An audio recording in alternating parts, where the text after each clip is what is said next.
Banner Creighton, Jerome Flynn, may have paved the way for the next Yellowstone prequel show at the end of 1923 Season 2, thanks to one important line.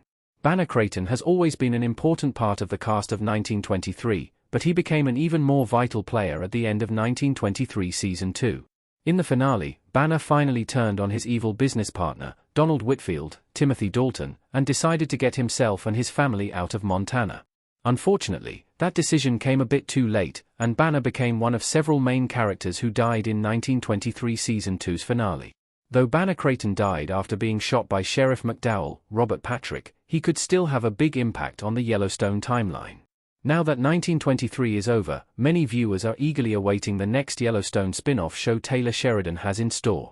It's still a long ways away, but Sheridan's next Yellowstone prequel, 1944, will continue 1923's story. If I'm right about the importance of one of Banner Creighton's final words, then we already know who 1944's main villain will be. Banner Creighton's family is starting a new life in Oregon after 1923. Ellie and Henry Creighton got on the train to Portland after Banner's death. The entire reason Banner Creighton was at the train station at the same time as the Duttons and the rest of Whitfield's men is because he was trying to get his family out of Montana. He bought Ellie, Sarah Randall Hunt, and Henry, Justin Stella, tickets to Portland, Oregon, before Jacob, Harrison Ford, confronted him. While Banner's plan obviously didn't go off perfectly, Ellie and Henry did manage to get on the train unscathed and will presumably make it to Oregon safely. Jacob even gave his word that it would happen, which gave Banner peace in his final moments. The fact that Henry and Ellie got out of Montana safely is important, but there was one moment before then that could be even more pertinent to 1944. Henry asked why he didn't have a future in Montana, and Banner replied that a man can't get rich in Montana.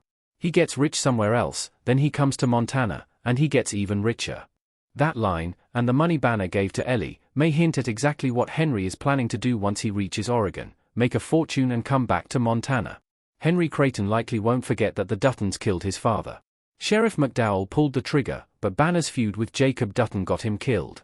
Henry Creighton, Justin Stella, wearing a coat in 1923 Season 2, Episode 1. Going to Oregon saved Ellie and Henry's lives, but it didn't solve all their problems. Ellie still had to watch Banner get shot down by Sheriff McDowell, and Henry now has to take care of his mother and finish growing up all alone. Henry Creighton will likely never forget the role the Duttons played in Banner's death, even though Sheriff McDowell is the one who actually killed his father. It was, after all, Banner and Jacob's land dispute that started all the trouble in the first place, and McDowell only shot Banner because the former had sided with the Duttons. Henry Creighton could come back to Montana to be 1944's main villain.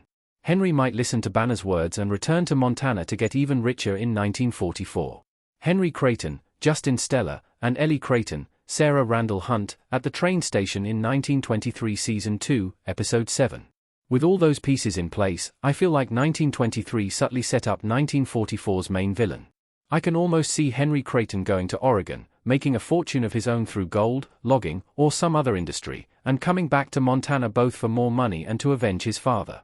It would make a lot of sense for Henry to still want revenge for Banner's death, even though 1944 takes place 20 years after 1923. Plus, that time skip is the perfect length for Henry to have the years and resources necessary to take down a dynasty as powerful as the Dutton family tree. Henry would also be a great antagonist for 1944.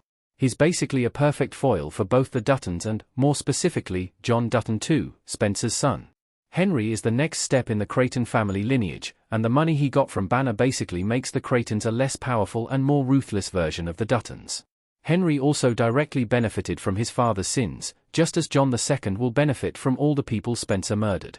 John II would also have plenty of reason to go after Henry in turn, as Spencer blamed Whitfield, and, by extension, Banner, for Alexandra's death. With Henry Creighton as its protagonist, 1944 could be poised to give the Duttons their most daunting villain yet. Henry's vengeance for Banner would force Spencer to confront the uglier parts of his decisions and justify them to John II. Additionally, if Henry did make a fortune in Oregon, he would basically combine the resources and power of Donald Whitfield with the white-hot rage and passion of Banner Creighton into a much more intimidating antagonist. I don't know for sure that Taylor Sheridan will continue focusing on the Creightons after 1923, but I am sure that it would be a great decision to do so.